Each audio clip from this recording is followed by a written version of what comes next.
بسم اللہ الرحمن الرحیم رب اغفر ورحم وانت خیر الراحمین۔ سامعین کرام، میں منصف علی اور آپ میرا یوٹیوب، فیس بک اور انسٹاگرام دیکھ رہے ہو۔ ناظرین کرام، عمران خان صاحب کی دن بدن بڑھتی مقبولیت، اس کی شہرت اب یہ سسٹم کے لیے اور حکومت کے لیے ایک وبال جان بن گئی ہے۔ یقین کرے با خدا کہ جب عمران خان صاحب جیل سے رہا ہوں گے، اور بہت جلد جیل سے رہا ہونے والا ہے، تو پھر پشاور سے لے کر کراچی تک، گلگت بلتستان تک، پورے ریجن میں، نہ کہ پاکستان بلکہ اوورسیز پورے باہر ممالکوں میں ایسی جلسے جلوس ہوں گے، ایسے احتجاج ہوں گے کہ آپ یقین نہیں کر پاؤ گے۔ وجہ کیا ہے؟ وجہ یہی ہے کہ ایک بیانیے کے ساتھ اس نے سٹینڈ لیا، نہ ڈیل کیے، نہ کمپرومائز ہوا۔ اب سسٹم، حکومت یہ چاہ رہے کہ جس طرح ماضی میں نواز شریف صاحب نے مشرف صاحب کے ساتھ ڈیل کر کر جدہ پہنچے تھے، پورے ایگریمنٹ کیا تھا، اور بعد میں پھر وہ کاغذات سامنے لے کے آئے، تو اب عمران خان صاحب سے بھی یہی توقع کی جا رہی ہے کہ عمران خان صاحب کے ساتھ 20 جنوری سے پہلے کوئی ایسی ایگریمنٹ کی جائے، ایسی ڈیل کی جائے، جبکہ ان کو یہ بھی سمجھانے کی کوشش کی جا رہی ہے کہ آپ اس حکومت کو، اس نظام کو ڈیریل نہیں کرو گے، کیونکہ اس کے ساتھ ہم نے، اور اس کے لیے ہم نے بہت سے جدوجہد کیے، بہت سے ظلم زیادتی کیے، بہت سے لوگوں کو جیلوں میں ڈالے، نظام کو مفلوج کیا، آئین کو مفلوج کیا، 26 آئینی ترمیم لے کے آیا، الیکشن کمیشن کو مینیج کیا، عدالتوں میں انصاف کی دھجیاں اڑائی، اور ایک بیانیے کے ساتھ کہ سارا ٹھیک ٹھاک جا رہے، آل از گڈ جا رہے، اس بیانیے کے ساتھ ہم نے اس نظام کو آگے چلانا ہے۔ لیکن دوسری طرف پہلے جو بائیڈن کے 12 ممبرز نے ان کو خط لکھا، وہ ممبر پھر 38 ہو گئے۔ اب جب 38 ہوئے تو اس کا ایک بڑا امپیکٹ آیا۔ اب ٹرمپ کا جو ٹیم ہے وہ اب اس پہ مسلسل کام کر رہے، مسلسل اس پہ ورکنگ کر رہے۔ کبھی ٹرمپ کے فیملی کی ممبر کی ٹویٹ آ جاتے، تو کبھی اس کے کیبنٹ کے ممبر کی ٹویٹ آ جاتے، اور کبھی رچرڈ گرین، جو پہلے ویلاگ میں نے آپ لوگ کو کہا تھا کہ 4 ممالکوں کے لیے، لیکن اب اس کی تصدیق آ گئی ہے کہ وہ پورے دنیا کے لیے، جس جگہ پہ بھی انفلیشن ہوگی، جس جگہ پہ بھی کوئی غیر آئینی اور غیر تہذیبی صورتحال ہوگی، اس پہ وہ بولے گا، اس پہ وہ ایکشن لے گا۔ اب حکومت کو یہ وقت پڑا ہے کہ جب ہم رچرڈ گرل کی شخصیت پہ، اس کے کردار پہ، اس کے رول پہ اٹیک کرتے، تو وہ تو ہمارے پچھلے سالوں کے کٹے چٹے کول کے باہر نکال لیتے، کیونکہ بہت سے ایڈز امریکہ سے یہ لوگ لے رہے ہوتے، ملینوں کے ڈالر این جی اوز کے تھرو وہاں سے لیتے، اور یہ اپنے کار خیر میں استعمال کرتے۔ اب سپوز اگر امریکہ سے مثال کے طور پہ $10 ملین ملی ہو، اور اس کی آڈٹ ہو گئی، اور صرف اس میں سے چند لاکھ عام روپے عامہ پہ لگ گئی ہو، اور باقی ان کے جیبوں میں گئی ہو، تو یہ تو پھر بہت سے معاملات سامنے آ جائیں گے۔ اب حکومت سسٹم نے یہ فیصلہ کیا، مین سٹریم میڈیا کو، جس طرح پہلے عمران خان صاحب کے بارے میں میٹنگ کی گئی تھی کہ کوئی عمران خان صاحب کا نام نہیں لے گا، کوئی اس کا سٹیکر نہیں چلائے گا, کوئی اس کے پارٹی کا کینڈیڈیٹ مین اسٹریم میڈیا پہ شو نہیں کرے گا, کوئی ان کے جلسے جلوسوں کو کوریج نہیں دے گی. سیم اسی طرح ریچل گرل پہ پاکستان کے میڈیا پہ پابندی لگ گئی ہے.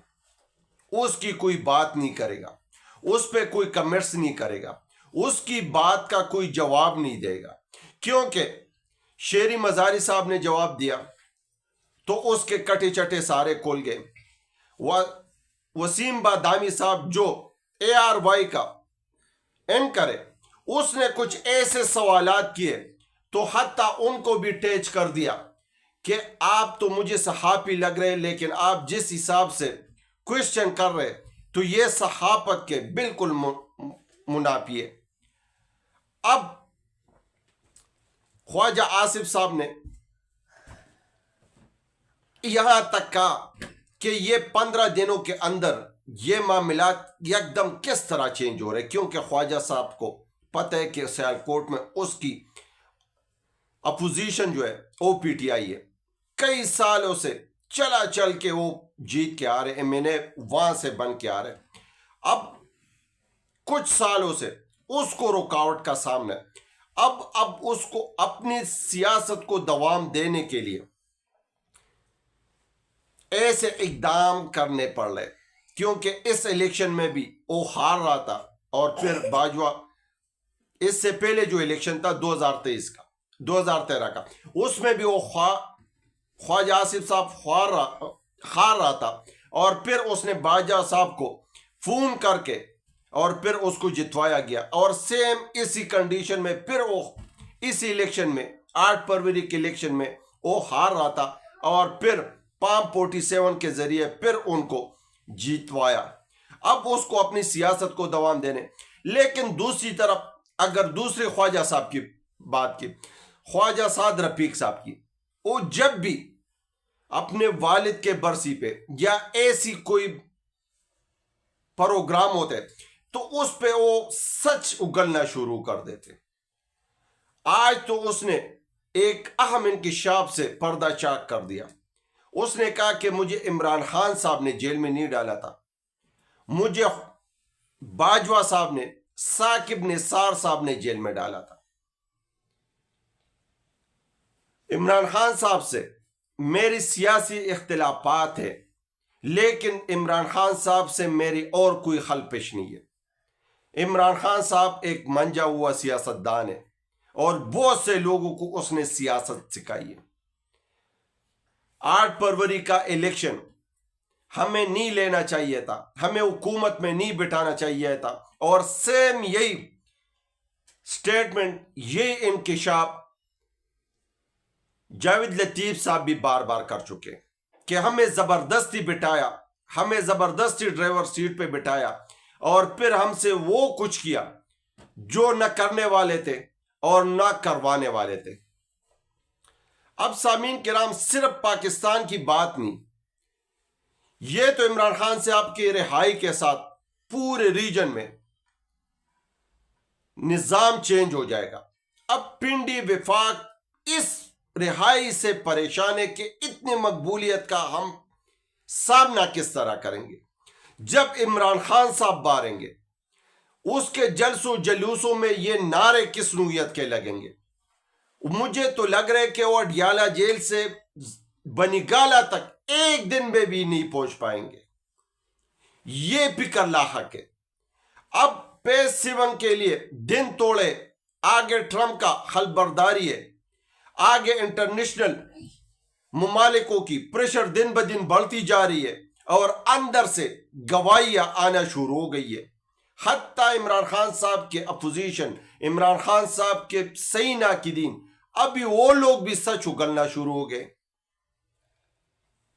اب آج اگر آپ لوگوں نے دیکھا ہوگا تو مین سٹریم میڈیا پہ سٹیکر چلا رہا ہوتا ہے کہ اوورسیز پاکستانیوں نے اتنے پیسے بھیجے, اس مہینے سے لے کر اس مہینے تک اتنے پیسے آئے, اس میں 25-26% اضافہ ہوا. یہ حقیقت پر مبنی ہو سکتا ہے, کیونکہ جو پاکستان میں مہنگائی ہے, جو پاکستان میں لوگوں کی حال ہے, ظاہری بات ہے وہاں لوگ اوور ٹائم کر کر کے اپنے اہل و عیال کے پیٹ پالنے کے لیے دڑا دڑ پیسے بھیج رہے ہیں.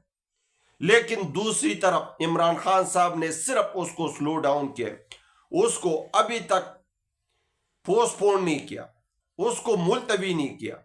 لیکن جب عمران خان صاحب تقریباً اوورسیز پاکستانی 90% عمران خان صاحب کے ساتھ کریں, جب عمران خان صاحب کی کال جائے گی تو پھر کیا حالت ہوگا. جبکہ دوسری طرف امریکہ کی طرف سے جو بیانات آ رہے, برطانیہ کی طرف سے جو انسانی حقوق پہ جو باتیں ہو رہی ہے, یورپی ممالک ان کی طرف دیکھ رہے اور وہ بھی سٹیٹمنٹ کر رہے. ترکی, ملیشیا, سعودیہ, عرب امارات, اگر ان کے کال آنے سے یا ان کے کہنے پہ عمران خان صاحب کو رہا کیا گیا تو پھر کیا حکومت کی عزت رہ جائے گی. اور اگر ان سے پہلے رہا کیا جائے تو شاید کچھ پرسنٹ ان کو پیس سیونگ مل جائے گی, کیونکہ اب عمران خان صاحب کو زیادہ دیر تک رکھنا اس سسٹم کے حق میں نہیں ہے, پاکستان کے حق میں نہیں ہے, اس جمہوریت کے حق میں نہیں ہے, ان اداروں کے حق میں نہیں ہے. اب یہ قدم اٹھانا پڑے گا. لیکن اب وہی والی بات ہے کہ گنٹی باندھے بلی کے گلے میں کس طرح باندھے, کون باندھے. اب سارا دن ساری رات اس کشمکش میں چل رہی ہے کہ کرے تو کیا کرے. لیکن نکلنا ہے, اس نے باہر آنا ہے, کیونکہ اندرونی گواہیاں سٹارٹ ہو گئی ہے, بیرونی دباؤ دن بدن بڑھتا جا رہا ہے. عمران خان صاحب کی مقبولیت آسمان کو چھو رہے. اب وہ جو بیانیے پہ کھڑا ہے اس پہ 1 انچ بھی پیچھے ہٹنے کے لیے تیار نہیں ہے. پورا نظام, پورا سسٹم اس کے سامنے لیٹ گئے. اب اپوزیشن میں کچھ جماعتیں دوسرے اپنے اتحادیوں پہ گولہ باری کر رہے, دوسرے اپنے اتحادیوں پہ تنقید کرنا شروع کر گئے, کیونکہ وہ صرف اور صرف اس بات کے لیے اب کوشش کر رہے کہ ٹرمپ آ رہے, شاید وہاں سے ہمیں کوئی انڈیکیٹر مل جائے اور شاید عمران خان صاحب کے اوپر پریشر ڈالا جائے کہ یہ ہمارے ساتھ مل کر حکومت بنا لے اور یہ نون لیگ کو ہم کک آؤٹ کر لے اور ان کو سائیڈ لائن کر لے.